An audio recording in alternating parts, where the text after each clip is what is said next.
வெல்லவே முடியாத ஒரு யுத்தத்துக்குள் உங்களை இழுத்து விட்டிருக்கிறது இஸ்ரேல். எனவே அந்த யுத்தத்துக்குள்ள அமெரிக்காவினுடைய நிர்வாகத்தை ஏமாற்றி தள்ளுவதற்கான புதிய பிரச்சாரத்தையும் இஸ்ரேல் ஆரம்பிச்சிருக்கிறாங்க. பாபல் மந்தப் ஏரியா உள்ளிட்ட யமனுடைய கடல் எல்லைக்கு அப்பால் இருக்கக்கூடிய பகுதிகளில் சோமாலியாவை சேர்ந்தவர்களும் கப்பல்களை கடத்துகிற அளவுக்கு நிலைமை மாறி போயிருக்கிறது. ஒரு பக்கம் ஹார்முஸ் மூடப்பட்டிருக்கிறது, அங்க தொழில் பண்ண முடியல. மறுபக்கமாக ரெட் சீக்குள்ள தொழில் பண்ண முடியாம இருக்குது. தற்போது இந்த பாபல் மந்தபுக்கு அடுத்த பக்கம் இருக்கக்கூடிய சோமாலியா கடல் பகுதிகளிலையும் தொழில் பண்ண முடியாத அளவுக்கு நாடுகளுக்கு சிக்கல் வருகிற அளவுக்கு கப்பல்கள் கடத்தப்படுகிற நிலைகள் உருவாகி இருக்க கூடிய செய்திகளும் இன்றைக்கு வெளியாகி இருக்கிற அதே நேரத்தில் அங்கு அவர் இருக்கும் போதே கத்தர் மேல ஈரானுடைய IRGC தாக்குதல்களை நடத்தியிருந்தது. இன்றைக்கு ஈரான் மொத்தமாக கத்தருடைய உதய் நகரில் இருக்கக்கூடிய அமெரிக்காவுடைய விமானப்படை தளத்தின் மீதான தாக்குதல்களை 4 கட்டமாக நடத்தியிருக்கிறார்கள். ஒரு தாக்குதல் 2 தாக்குதல் இல்ல, 4 அட்டாக் பண்ணியிருக்கிறாங்க. 4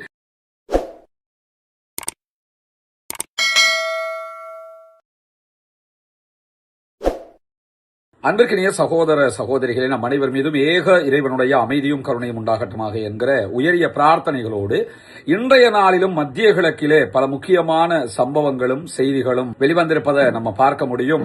அமெரிக்காவுக்கும் ஈரானுக்கும் இடையிலான ஒரு முக்கியமான கட்டத்திலே 2 நாடுகளும் ஒரு பாரிய யுத்தத்தில் ஈடுபட்டு வருகின்றன. இந்த யுத்தத்துக்கு மத்தியில இந்த யுத்தத்தை நீட்டிப்பு செய்வதற்கான எல்லா சூழ்ச்சிகளையும் இஸ்ரேல் தான் செய்து வருகிறது என்கிற செய்திகளை அமெரிக்காவினுடைய துணை அதிபர் JD வான்ஸ் அவர்கள் நேற்று சொன்ன செய்திகளை எல்லாம் நம்முடைய செய்திகளை நம்ம பகிர்ந்திருக்கிற அதே நேரத்தில் அது தொடர்பான செய்திகளோடு இன்றைக்கும் ஈரான் அரபு நாடுகளுடைய அமெரிக்காவின் தளங்கள் மீது தாக்குதல்கள் நடத்தியிருக்கக்கூடிய செய்திகளும் அதேபோன்று அமெரிக்கா ஈரான் மீது நடத்தியிருக்கக்கூடிய தாக்குதல்கள் பற்றிய செய்திகளும் வெளியாகி இருப்பதை நம்ம பார்க்க முடியும். குறிப்பாக ஈரானுடைய ஃபாரின் மினிஸ்டர் அப்பாஸ் அராக்சி வெளியிட்டிருக்கக்கூடிய செய்திகள்ல வாஷிங்டனுடைய வெளியுறவு கொள்கைகளை ரொம்ப கிண்டலாக அவர் இன்றைக்கு அவருடைய சோசியல் பக்கத்தில் எழுதியிருக்கக்கூடிய செய்திகள் வெளியாகி இருக்கிறது. அமெரிக்காவினுடைய அரசாங்கத்தை கிண்டல் செய்து எழுதுகிற நேரத்தில் ஈரானுடைய ஃபாரின் மினிஸ்டர் அப்பாஸ் அராக்சி அவங்க என்ன சொல்றாருன்னு கேட்டா, வெளிநாடுகளுடைய தலையீடு குறித்து அமெரிக்கர்களுக்கு அவர் ஒரு எச்சரிக்கையை விடுக்கிறார். அந்த வெளிநாடுகள் என்று அவர் சொல்றது இஸ்ரேலை தான் சொல்றாரு. உங்க நாட்டுக்குள்ள இன்னொரு நாடு வந்து தலையிட்டுக்கிட்டு இருக்கிறான், இதையெல்லாம் கண்டுக்காம நீங்க இருக்கிறீங்க என்கிற விதமாக அவர் கிண்டல் அடிக்கிற செய்திகளை சொல்லிட்டு என்ன சொல்றாருன்னா, வெல்லவே முடியாத ஒரு யுத்தத்துக்குள் உங்களை இழுத்து விட்டிருக்கிறது இஸ்ரேல். எனவே அந்த யுத்தத்துக்குள்ள அமெரிக்காவினுடைய நிர்வாகத்தை ஏமாற்றி தள்ளுவதற்கான புதிய பிரச்சாரத்தையும் இஸ்ரேல் ஆரம்பிச்சிருக்கிறாங்க. இதை கூட கண்டுக்காம இருக்கிறீங்களே என்கிற விதமாக அவருடைய கிண்டல் மொழி அமைந்திருக்கக்கூடிய சூழல்ல டிரம்பினுடைய முன்னாள் ஜனாதிபதி தேர்தலுடைய பிரச்சாரகராக மாகா என்கிற மேக் அமெரிக்கன் கிரேட் அகெயின் என்கிற அந்த அமைப்பினுடைய பிரச்சாரங்களை முன்னெடுத்தவர் கூட தற்போது இஸ்ரேலுடைய கையாளாக மாறி இருக்கிறார். இஸ்ரேல் அவர்களுக்கு பணத்தை கொடுத்து அமெரிக்காவை பற்றிய தப்புத்தப்பான செய்திகளை சொல்லிட்டு அமெரிக்காவை கொண்டு வந்து எங்க கிட்ட மாட்டி விட்டுருக்கிறாங்க. இப்ப அமெரிக்கா வெளியே வர விடாம தவிக்குது அப்படின்னு சொல்லி இன்றைக்கு ரொம்ப கிண்டலாக அவருடைய செய்திகளை அவர் எழுதி இருக்கக்கூடிய காட்சிகளை அவருடைய எக்ஸ் பக்கத்தில் நம்ம பார்க்க முடிகிற அதே நேரத்தில் குற்றவாளிகளை தண்டிக்கவும் அதே போன்று பழி வாங்கவும் நாங்கள் அழைப்பு விடுக்கிறோம் அப்படின்னு சொல்லி இன்றைக்கு ஈரானுடைய தெஹ்ரானுடைய இமாம் இன்றைக்கு விடுத்திருக்கக்கூடிய செய்திகளை நம்ம பார்க்க முடியும். தெஹ்ரான்ல வெள்ளிக்கிழமை தொழுகைகளை இன்றைக்கு ஜும்மாவினுடைய ஹொத்துபாவை நடத்திய முகமது ஜவாத் ஹாஜி அலி என்கிற தெஹ்ரானுக்கான இமாம் வெளியிட்டிருக்கக்கூடிய செய்திகள்ல மறைந்த தலைவர் ஆயத்துல்லா அலி ஹாமனியினுடைய கொலைக்கு காரணமானவர்களை தண்டிப்பது நாம் கட்டாயம் செய்ய வேண்டிய ஒன்று, கண்டிப்பாக அவருக்காக நாம் எதிரிகளை பழிவாங்க வேண்டும் என்று பேசியவர் மேலதிகமாக பேசும்போது அதற்கு அடுத்ததாக முதல்ல ஆயத்துல்லா அலி ஹாமனியை கொன்றவங்களை பழிவாங்கணும், அவங்களை தண்டிக்கணும் அப்படிங்கிறாரு. 2வது என்ன காரியம் பண்ணணும் கேட்டா, இந்த பகுதிகளிலிருந்து அமெரிக்காவை முற்றுமுழுதாக வெளியேற்ற வேண்டும். அதாவது அரபு நாடுகள் எதிலையுமே அமெரிக்காவினுடைய ராணுவ தளங்கள் இருக்கக்கூடாது, அந்த காரியத்தையும் ஈரான் செய்யணும். அப்படின்னு நடத்தோம்னா திரும்ப நீங்க அவங்களுக்கு அட்டாக் பண்ணணும், அப்பதான் அங்கிருந்து அவங்க வெளியே போவாங்க. 3வதாக மேற்கு ஆசிய வரைபடத்திலிருந்து ஜியோனிச ஆட்சியை அகற்றுவது. 3வதா என்ன பண்ணணும் கேட்டா, இஸ்ரேலுங்கிற ஒரு கான்செப்டே இருக்கக்கூடாது, இஸ்ரேலை அகற்றணும் அப்படிங்கிறாரு. 4வதாக சொல்லும் போது உலகத்தில் அமெரிக்காவினுடைய மேலாதிக்க நிலையை முடிவுக்கு கொண்டு வர வேண்டும் என்கிறார் தெஹ்ரானுடைய இமாம் என்று அறியப்படுகிற ஹாஜி அலி அக்பர் அவர்கள் விடுத்திருக்கக்கூடிய ஜும்மா தெளிவுரையில இந்த செய்திகள் வெளியாகி இருக்கிறது. இதற்கு முன்பதாகவே ஆயத்துல்லா முஜ்தபா அலி ஹாமனி தன்னுடைய தகப்பனாருடைய ஜனாசா அடக்க நிகழ்வுகள் தொடர்பாக வெளியிட்டிருந்த அறிக்கையில ஈரான் ஆயத்துல்லா அலி ஹாமனி கொல்லப்பட்டதற்கும் அவரோடு சேர்த்து ஈரானிய தலைவர்களை அமெரிக்கா கொன்றதற்கும் பழி வாங்க வேண்டும் என்கிற அறிவிப்பை விடுத்திருந்தார். அதற்கு பிறகுதான் உச்சகட்டமான பழிவாங்குகிற இந்த நிகழ்வுகள் எல்லாம் ஆரம்பித்தது. அந்த அடிப்படையில் தான் ஈரான் அமெரிக்காவுடைய நிலைகள் மேல மிக கடுமையான தாக்குதல்களை நடத்துகிறது. இதுல ஒண்ணு நம்ம என்ன புரிஞ்சுக்கிறோம்னு கேட்டா, ஈரான் மீது அமெரிக்காவும் கடுமையான தாக்குதல்களை நடத்துகிறார்கள். ஆனா அதை அவங்க சர்வை பண்ணிக்கிறதுக்கு ரெடியா இருக்கிறாங்க. ஓகே, நமக்கு அடிப்பான் தான், அதை நம்ம தாங்கிக்கிறோம். ஆனா நம்ம திருப்பி அடிக்கணும். அடி வாங்குவதற்கு அவர்கள் பின் வாங்குவதில்லை. அவங்க மேல அடிப்பான்னு தெரிஞ்சுக்கிட்டு தானே இப்போ திருப்பி சண்டை பிடிச்சிட்டு இருக்கிறான். எனவே எங்க மேல அவங்க அடிப்பாங்க, ஆனால் நாங்கள் எங்களுடைய தாக்குதல்களை நிறுத்த மாட்டோம் என்கிற பாணியில தான் அவர்களுடைய இந்த தாக்குதல்கள் நடைபெறுகிற நேரத்தில் இன்றைய நாளில் ஈரான் மீது அமெரிக்கா நடத்தியிருக்கக்கூடிய தாக்குதல்கள்ல மிக முக்கியமான ஒரு தாக்குதலாக சாபஹார் துறைமுகத்தில் இருந்த கடல் கண்காணிப்பு கோபுரம் அமெரிக்க தாக்குதல்களால் அழிந்திருக்கிறது, தகர்ந்திருக்கிறது என்கிற செய்திகளை ஈரானுடைய தஸ்னீம் நியூஸ் ஏஜென்சியே இன்றைக்கு வெளியிட்டிருப்பதை நம்ம பார்க்க முடியும். இந்த கண்காணிப்பு கோபுரம் பற்றிய செய்திகளை ஒரு பிரபலமான செய்தியாக இன்றைக்கு ஈரானுடைய ஊடகங்கள் பேசுகிறது. மக்ரான்ல இருக்கக்கூடிய சாபஹார் துறைமுகத்தில் இருந்த கடல் போக்குவரத்து கட்டுப்பாட்டு கோபுரத்தினுடைய இந்த கண்காணிப்பு கோபுரம் தான் அளிக்கப்பட்டிருக்கிறது. ஏன் அது ஒரு முக்கிய செய்தியா பேசுறாங்கன்னு சொல்லி சொன்னா, இந்த கோபுரத்தில் இருந்து மீனவர்களுக்கான தகவல்கள் வழங்கப்படும். அந்த உள்நாட்டுக்கு அது ஒரு பெரிய விஷயம் தானே. நீங்க எல்லாம் மீன் பிடிக்க போறீங்க, நம்ம மக்கள் போய் மீன் பிடிக்கிற அந்த கோபுரம், அந்த சைக்கிணைகளை கொடுக்கக்கூடிய தகவல்களை கொடுக்கக்கூடிய கோபுரத்தை அழிச்சிருக்கிறாங்க அப்படின்னு சொன்ன உள்நாட்டு சப்போர்ட் இதன் மூலமாக கிடைக்கும்ங்கிறதுனாலையும் ஈரான் இன்றைக்கு இந்த அறிவிப்புகளை ஈரானுடைய ஊடகங்கள்ல மிக முக்கியமான செய்திகளாக நம்ம பார்க்க முடிகிற அதே நேரத்தில் இன்றைக்கு இன்னும் ஒரு முக்கியமான செய்தி வெளியாகி இருக்கிறது. வலமல ஈரானுக்கு ஆதரவாக ஹவுதீஸ் வருவாங்க. இன்றைக்கும் ஈரானுக்கு ஆதரவாக அவங்க மிகப்பெரியதொரு ஆர்ப்பாட்டத்தை தலைநகர் சனாவுல யமன்ல நடத்தி இருக்கக்கூடிய சூழல்ல இன்றைய நாள்ல யமன் கடற்பகுதிகளில் ஒரு டேங்கர் கடத்தப்பட்டிருக்கிறது. ஒரு பெரிய கப்பல், அந்த கப்பல்ல ரசாயனங்களை ஏற்றிக்கொண்டு செல்லக்கூடிய ஒரு கப்பல் யமனுடைய கடற்கரைக்கு அப்பால் அசானா என்கிற பகுதிகளில் தான் இந்த கப்பல் கடத்தப்பட்டிருக்கிறது. இந்த கடத்தலுக்கு காரணம் ஹவுதீஸ் அல்ல, ஹவுத்திகள் இதை செய்யவில்லை என்று ராய்ட்டர் வெளியிட்டிருக்கக்கூடிய செய்தியில சொல்லியிருக்கிறது மட்டுமல்லாம, இந்த கப்பலை கடத்தி இருப்பது சோமாலியாவை சேர்ந்த கடற்கொள்ளையர்கள் என்கிற செய்திகள் வெளியாகி இருக்கிறது. எனவே தற்போது பாபல் ஏரியா உள்ளிட்ட யமனுடைய கடல் எல்லைக்கு அப்பால் இருக்கக்கூடிய பகுதிகளில் சோமாலியாவை சேர்ந்தவர்களும் கப்பல்களை கடத்துகிற அளவுக்கு நிலைமை மாறி போயிருக்கிறது. ஒரு பக்கம் ஹார்முஸ் மூடப்பட்டிருக்கிறது, அங்க தொழில் பண்ண முடியல. மறுபக்கமாக ரெட் சீக்குள்ள தொழில் பண்ண முடியாம இருக்குது. தற்போது இந்த பாபுல் மந்தபுக்கு அடுத்த பக்கம் இருக்கக்கூடிய சோமாலியா கடல் பகுதிகளிலையும் தொழில் பண்ண முடியாத அளவுக்கு நாடுகளுக்கு சிக்கல் வருகிற அளவுக்கு கப்பல்கள் கடத்தப்படுகிற நிலைகள் உருவாகி இருக்கக்கூடிய செய்திகளும் இன்றைக்கு வெளியாகி இருக்கிற அதே நேரத்தில் ஈரான் இன்றைக்கு பலத்த பதிலடி தாக்குதல்களை பல நாடுகளிலும் நடத்தி இருக்கிறது. குறிப்பாக ஈரானுடைய ஃபாரின் மினிஸ்டர் அப்பாஸ் அராக்சி கத்தருக்கு போயிருந்தாரு. கத்தருடைய முன்னாள் அதிபருடைய மரணத்துக்கு அனுதாபம் தெரிவிப்பதற்காகத்தான் அவர் போயிருந்தார். அங்கு அவர் இருக்கும் போதே கத்தர் மேல ஈரானுடைய IRGC தாக்குதல்களை நடத்தியிருந்தது. இன்றைக்கு ஈரான் மொத்தமாக கத்தருடைய உதய் நகரில் இருக்கக்கூடிய அமெரிக்காவுடைய விமானப்படை தளத்தின் மீதான தாக்குதல்களை 4 கட்டமாக நடத்தியிருக்கிறார்கள். ஒரு தாக்குதல் 2 தாக்குதல் இல்ல, 4 அட்டாக் பண்ணியிருக்கிறாங்க. 4 வேவாக அட்டாக் பண்ணியிருக்கிறாங்க. அதுல 2 வேவ் அட்டாக் ஈரானுடைய IRGC பண்ணியிருக்கிறாங்க. 2 வேவ் அட்டாக் ஈரானுடைய ராணுவமே பண்ணியிருக்கிறாங்க. எனவே 2 தரப்பாலும் இந்த தாக்குதல்கள் நடத்தப்பட்டிருக்கிறது என்கிற செய்திகள் வெளியாகி இருக்கிறது. இந்த தாக்குதல்கள் 15வது கட்ட தாக்குதல்களாக ஈரான் விவரித்திருக்கிற அதே நேரத்தில் கத்தருடைய உதைது நகரில் இருக்கக்கூடிய அமெரிக்காவுடைய விமானப்படை தளத்தை எங்களுடைய படைகள் குறிவைத்து தாக்கி இருக்கின்றன. இந்த தாக்குதல்களால அமெரிக்காவினுடைய தொலைதூர ரேடார் அமைப்பு அளிக்கப்பட்டிருக்கிறது. அதே போன்று அமெரிக்காவினுடைய மூலோபாய எரிபொருள் நிரப்புகிற விமானங்களுக்கு எரிபொருள் நிரப்புகிற அந்த தளங்கள் அளிக்கப்பட்டிருக்கிற அதே நேரத்தில் விமானங்களும் அளிக்கப்பட்டிருக்கிறது என்கிற ஒரு முக்கியமான தகவலை சொல்லியிருக்கிறார்கள். எனவே கத்தரில் இருக்கக்கூடிய அமெரிக்காவுடைய படைத்தளத்தில் நிறுத்தப்பட்டிருந்த அமெரிக்காவுடைய விமானங்கள் அளிக்கப்பட்டிருக்கிறது. இது மிகப்பெரியதொரு அடியாக இருக்கிறது. அமெரிக்காவுக்கு மிகப்பெரும் பின்னடைவு, ஈரானுக்கு மிகப்பெரியதொரு ஒரு அப்பர் ஹேண்டாக அவங்க மேல வர்றதுக்குரிய ஒரு நிலையாக இருப்பதை நம்ம பார்க்க முடியும்.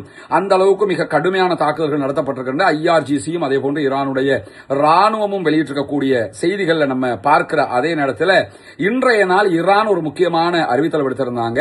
சிரியாவில் இருக்கக்கூடிய அமெரிக்காவினுடைய தளங்கள் மீது தாக்குதல்களை நடத்தி இருக்கிறோம் என்று சொல்லியிருந்தார்கள். சிரியாவில் அல் தான்ஃப் என்கிற ஒரு தளம் இருக்கிறது அமெரிக்காவுக்கு. அந்த தளத்தின் மீது நாங்கள் தாக்குதல்கள் நடத்தி இருக்கிறோம் என்று சொல்லியிருந்தாங்க.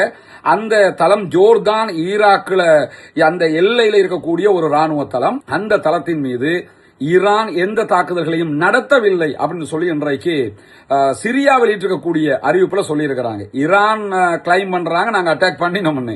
ஆனா சிரியா என்ன சொல்றாங்கன்னா இல்ல அந்த தளத்துல அட்டாக்கே நடக்கல அப்படின்னு சொல்லி கிளைம் பண்றாங்க. இதில் எது உண்மை என்கிற விவகாரம் ஒரு கேள்வியாக இருக்கிறது. ஆனால் ஈரான் சில காட்சிகளை வெளியிட்டு இருக்கிறது. அந்த காட்சிகளின் பிரகாரம் ஈரான் அட்டாக் பண்ணி இருக்கிறாங்கிறத புரிய முடியும். சில நேரங்களில் சிரியாவை பொறுத்தவரையில் இந்த வாருக்குள்ள நம்மளும் உள்ள வந்துடக்கூடாதுங்கிறதுக்காகவும், ஏன்னா அகமது அல் ஷாராவினுடைய ஆட்சி வந்ததுக்கு பிறகு இஸ்ரேல் பெரிய அளவு அவங்களுக்கு தொந்தரவு கொடுத்து கொண்டிருந்தாலும் ரொம்ப மிடிலாவே அவர் போய்கிட்டு இருக்கிறார். இன்னொரு யுத்தத்துக்குள்ள போய் மாட்டிக்கிற கூடாதுங்கிறதுல கவனமா இருக்கிறாங்க. அந்த அடிப்படையில் கூட செய்திருக்கலாம். இதே நேரம் ஈரான் அட்டாக் பண்றதுக்கு இன்னொரு காரணமும் இருக்கிறது. என்னன்னு கேட்டா 2 நாட்களுக்கு முன்பதாக சிரியா அதே போன்று லெபனான் எல்லையில பல டேங்கர்கள், லாரிகள், பெட்ரோல் ஏத்திக்கிட்டு போகிற டேங்கர் பவுசர்கள் மாதிரி இருக்குமா இல்லையா, அதை எல்லாத்தையுமே நிறுத்தி வச்சு சிரியாவினுடைய போர்சஸ் என்ன பண்ணாங்கன்னா சர்ச் பண்ணிக்கிட்டு இருந்தாங்க. அதற்குள்ள இருந்து நூற்றுக்கணக்கான நவீன ரக ஆயுதங்கள், ட்ரோன்கள் இது எல்லாத்தையுமே கைப்பற்றினாங்க. இது எல்லாமே ஈராக்ல இருந்து சிரியா வழியாக நேரடியாக ஹிஸ்புல்லாக்களுக்கு கொண்டு சென்ற ஆயுதங்கள். இந்த ஆயுதங்களை சிரியாவினுடைய படைகள் கைப்பற்றியதனாலும் அதற்கு பழி தீர்ப்பதற்காகவும் இந்த தாக்குதல் நடத்தப்பட்டிருக்கலாம். ஆனால் சிரியா என்ன பண்றாங்கன்னா இல்ல அப்படி ஒரு அந்த தளம் குறிவைக்கப்படவும் இல்லை, அந்த தளத்தில் குண்டுவீச்சுகள் நடத்தப்படவும் இல்லை அப்படின்னு சொல்லி இன்றைக்கு மறுத்திருக்கிறாங்க. அது மட்டுமல்லாம அந்த ராணுவ தளத்தில் அமெரிக்காவினுடைய போர்சஸும் இல்லங்கிறாங்க. அமெரிக்காவுடைய போர்சஸ் அங்க இருக்கிறாங்கிறதுனாலதான் ஈரான் அட்டாக் பண்றான். ஆனா இன்றைக்கு இவங்க என்ன சொல்றாங்கன்னா அது அமெரிக்கன் போர்சஸ் கிடையாது அப்படிங்கிறாங்க. ஆனா சிரியாவுல பஷர் அல் ஆசாதினுடைய ஆட்சி கவிழுகிற நேரத்தில் அங்க சிரியாவில் நிலைநிறுத்தப்பட்டிருந்த ரஷ்யாவினுடைய ராணுவம் தான் வெளியே போனது. அதற்கு பிறகு அமெரிக்கன் போர்சஸ் சில இடங்கள்ல வந்தாங்க. அவர்கள் உள்ளே இருக்கிறார்கள் என்பது இன்டர்நேஷனல் அளவில் இருக்கக்கூடிய செய்திகளின் தொகுப்பாக இருந்தாலும் இன்றைக்கு அப்படி ஒன்று இல்லங்கிறாங்க சிரியாவினுடைய ராணுவம். அது எதுக்காக சொல்றாங்கன்றது தெரியல. ஆனா அங்க இருக்கிறாங்க அமெரிக்காவுடைய போர்சஸ்ங்கிறது எல்லோருக்குமே தெரிந்த ஒன்றாக இருக்கக்கூடிய நேரத்தில் ஈரானுக்கு எதிரான ராணுவ நடவடிக்கைகள் குறித்த இஸ்ரேலுடைய செய்திகளை இன்றைக்கு கத்தார் மறுத்திருக்கிறது. அதாவது இன்றைக்கு இஸ்ரேலுடைய ஊடகங்கள் என்ன செய்தி வெளியிட்டிருக்கிறாங்கன்னு கேட்டா, இஸ்ரேலுக்கு ஆதரவாக, அமெரிக்காவுக்கு ஆதரவாக, ஈரானுக்கு எதிராக கத்தருடைய போர்சஸும் கத்தருடைய கவர்மெண்ட்டும் தாக்குதல்களை நடத்துவதற்கு தயாராகி வருகிறது, ஒத்துழைப்பதற்கு தயார் என்று அறிவிச்சிருக்கிறாங்க என்கிற ஒரு செய்தியை சொல்லியிருந்தார்கள். இந்த செய்தியில் எந்த உண்மையும் கிடையாது. நாங்கள் நடுநிலையாக அமைதியை விரும்பக்கூடியவர்கள், எங்களுடைய நட்பெயருக்கு இது களங்கத்தை உண்டாக்குகிறது என்கிறது கத்தர். நாங்க எல்லா நாடுகளையும் சமாதானமாக கொண்டு போகணும்ங்கிறதுல உறுதியா இருக்கிறோம். ஆனா நாங்களே இஸ்ரேலோட சேர்ந்து ஈரானை அட்டாக் பண்ண போறோம் அல்லது அமெரிக்காவோட சேர்ந்து ஈரானை அட்டாக் பண்ண போறோம் என்று இஸ்ரேலிய ஊடகங்கள் வெளியிடுகிற தகவல்கள் உண்மைக்கு புறம்பானது, கண்டனத்துக்குரியது. அது எங்களுக்கு சம்பந்தம் இல்லை அப்படின்னு சொல்லி கத்தர் இன்றைக்கு வெளியிட்டிருக்கக்கூடிய செய்தியை பார்க்கலாம். அது ஓரளவுக்கு ஏற்றுக்கொள்ளக்கூடிய, ஏன்னா கத்தர் இந்த இடத்துக்கு போக மாட்டாங்க. ஆல்ரெடி கத்தரும் ஈரானும் நெருக்கமாக இருக்கக்கூடிய நாடுகள் தான். அதனாலதான் இந்த வாட்டி ரஸ்லபானுக்கோ எங்கேயோ அட்டாக் நடக்காம முழுவதுமாக அமெரிக்காவுடைய தளங்களுக்கு தான் நடத்தப்படுகிறது. நேரடியாக கத்தருடைய எந்த ஒரு ஸ்ட்ரக்சருக்கும் அட்டாக்குகள் நடக்கல. இந்த நிலையில இது சிண்டு முடிகிற வேலையை பார்ப்பாங்கல்ல, இப்படி ஒரு செய்தியை போட்டா ஈரான் அதை நம்பி கத்தர் மேல அட்டாக் பண்ணுவாங்க, இதுக்காக கூட சொல்லி இருக்கலாம். ஆனா அப்படி எதுவுமே கிடையாது. இன்றைக்கு வெளிப்படையாகவே தோஹா இன்றைக்கு இந்த செய்திகளை மறுத்திருக்கக்கூடிய நிலையில தான் ஈரான் மீதான தாக்குதல்கள், ஈரான் மற்ற நாடுகள் மீது நடத்துகிற தாக்குதல்கள் எல்லாம் அபாயகரமான அதிகரிப்பாக மாறி இருக்கிறது. எனவே இந்த 2 தரப்பு தாக்குதல்களும் உடனடியாக நிறுத்தப்பட வேண்டும் என்று குவைத் வெளியிட்டிருக்கக்கூடிய அறிவிப்பில் நம்ம பார்க்க முடியும். இன்றைய நாள் ஈரான் அமெரிக்காவினுடைய குவைத்தில் இருக்கக்கூடிய தளங்கள் மேல தாக்குதல் நடத்தி இருக்கிறது. குறிப்பாக குவைத்தில் இருக்கக்கூடிய மின் நிலையங்கள் மீது தாக்குதல் நடத்தப்பட்டிருக்கிறது. இந்த மின் நிலையங்கள் அமெரிக்காவினுடைய பேசுக்குள்ள வரக்கூடிய மின் நிலையங்கள், பொதுவாக இருக்கக்கூடியதில்லை. இரண்டாவது, கடல் நீர் சுத்திகரிப்பு நிலையங்கள்ல ஒன்றை ஈரான் தாக்கி இருக்கிறது. இருக்கிறது. இது கரெக்டா அமெரிக்காவுடைய பேஸுக்குள்ள வருகிறதா அல்லது அவுட் ஆஃப் பேஸ்ல இருக்குதாங்கிற தகவல்கள் கிடையாது. ஆனா கடல் நீர் சுத்திகரிப்பு நிலையம் ஒன்றின் மீதும் இன்றைக்கு ஈரான் தாக்குதல்களை நடத்தி இருக்கிறது என்கிற செய்திகள் வெளியாகி இருக்கிறது. இந்த தாக்குதல்கள் நிறுத்தப்பட வேண்டும் என்று குவைத் உடனடியாக கோரிக்கை வச்சிருக்காங்க. காரணம் என்னன்னா, இந்த மத்திய கிழக்கு நாடுகள்ல நீங்க பெட்ரோல் தயாரிக்கிற இடத்துக்கு தாக்குதல் நடத்தினா கூட அவங்களுக்கு வலிக்காது. எங்க வலிக்கும் என்று கேட்டா, இந்த தண்ணி சுத்திகரிப்பு நிலையங்கள் மேல தாக்குதல் நடத்திட்டா அது தாங்க முடியாததாக மாறிடும். காரணம் என்னன்னு கேட்டா, அதுதான் அங்க மிகப்பெரிய உயிர் நாடி. பெட்ரோல் வேண்டிய அளவுக்கு இருக்குல்ல, அங்க கடல் தண்ணி தான் இருக்குது. சுத்த தண்ணி அது கிடைக்க கடல் தண்ணி எடுத்து தான் அவங்க சுத்தமாக்கி பயன்படுத்திக்கிட்டு இருக்காங்க. எனவே அந்த நிலையங்கள் மீது தாக்குதல் நடத்துவது முழு அரபு நாடுகளையும் ஸ்தம்பிக்க வச்சிரும். அதனாலதான் உடனடியாக அதற்கு கண்டனங்களை தெரிவித்திருக்கிற அதே நேரத்தில் ஈரான் இன்றைக்கு மேலதிகமாக குவைத் மேல பல தாக்குதல்களை நடத்தி அதற்கு பொறுப்பும் ஏற்றிருக்கிறது. அமெரிக்காவினுடைய குவைத்தில் இருக்கக்கூடிய அதிவேக பீரங்கி ஏவுகணை அமைப்பாக இருக்கிற ஹைமர்ஸ் தளங்கள் மேல தாக்குதல்கள் நடத்தப்பட்டிருக்கிறது என்று ஈரான் சொல்லியிருக்கிறாங்க. இந்த ஹைமர்ஸ்ங்கிறது நகரக்கூடிய ஏவுகணை தளங்கள். ஒரு இடத்துல இருந்து இன்னொரு இடத்துக்கு கொண்டு போய் வச்சு தாக்குதல் இது அதிகமாக இருக்கிறது ஈரான் தான். அமெரிக்காவும் இந்த ஹைமர்ஸ் வகையான ஏவுகணைகளை வச்சிருக்கிறாங்க. இந்த ஹைமர்ஸ் வகையான ஏவுகணை ஏவுதளங்கள் மேலேயும் அட்டாக் பண்ணப்பட்டிருக்கிறது, ஏவுகணைகள் மீதும் அட்டாக் பண்ணப்பட்டிருக்கிறது என்று சொல்லி இன்றைக்கு ஈரான் விடுத்திருக்கக்கூடிய அறிவிப்பில் சொல்லப்பட்டிருக்கிறது. மட்டுமல்லாம ஈராக்கினுடைய எர்பில் பகுதிகளில் 8 ட்ரோன்கள் அளிக்கப்பட்டதாக ஈரானுக்கு ஆதரவான ஈராக்கினுடைய கதாய்பு ஹிஸ்புல்லா படைப்பிரிவுகள் இன்றைக்கு விடுத்திருக்கக்கூடிய செய்திகளை சொல்லியிருக்கிறாங்க. கதாய்பு ஹிஸ்புல்லா அமைப்பு அமெரிக்காவினுடைய ஈராக்கில் இருக்கக்கூடிய தளங்கள் மேல தாக்குதல் நடத்துறதுனால அதற்கு பதிலடியாக ஈரானுக்கு ஆதரவான கதாய்பு ஹிஸ்புல்லாவினுடைய தளங்கள் மேலே இன்றைக்கு ட்ரோன் அட்டாக் நடத்தப்பட்டிருக்கிறது. அர்பில் இருக்கக்கூடிய தளங்கள் 8 ட்ரோன் அட்டாக்கை நாங்க தடுத்துட்டோம், எந்த எஃபெக்டும் எங்களுக்கு வரல, 8ஐயுமே நாங்க தடுத்து நிறுத்திட்டோம் என்கிற செய்திகள் இன்றைக்கு வெளியாகி இருப்பதை நம்ம பார்க்க முடியும். அதே நேரம் இன்றைய நாள் இஸ்ரேலுடைய பாராளுமன்றம் நெசட் டிசோல்வ் பண்ணப்பட்டிருக்கிறது, கலைக்கப்பட்டிருக்கிறது. எதிர்வருகிற ஆகஸ்ட் கடைசி நவம்பர் ஆரம்பத்தில் அங்கு தேர்தல் நடைபெற இருக்கிறது. எனவே தேர்தலுக்காக வேண்டி தற்போது பாராளுமன்றம் கலைக்கப்பட்டிருக்கிறது. எந்த விதமான பவருமற்ற அந்த நாட்டுக்கு ஒரு பிரதமராக தற்போது இஸ்ரேலிய பிரதமர் பெஞ்சமின் நெதன்யாகு செயல்பட முடியும். மற்றபடி தேர்தலை ஜெயிச்சு தான் அவர் அந்த இடத்துக்கு வர முடியும். தேர்தல் பிரச்சாரம் உச்சம் தொட்டிருக்கிறது.